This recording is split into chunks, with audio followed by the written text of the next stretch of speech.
মাঘৰ বিহু আহিবৰে হ'ল, লগে যে ভাত খাবৰে নহ'ল।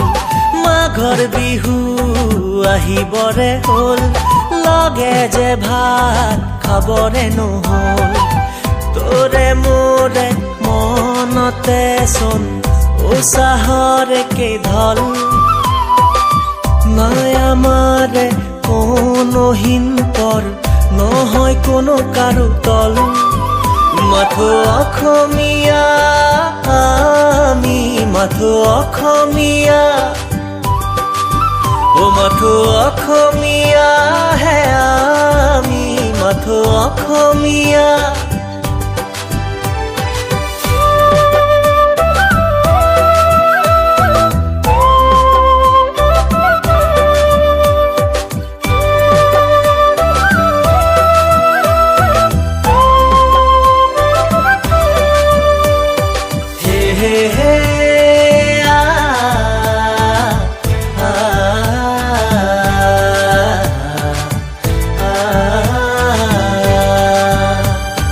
ধাননিৰে পথাৰৰ পানী হৈ সোণৰ, ভঁৰালেৰে চহকী বাঢ়ে উচা।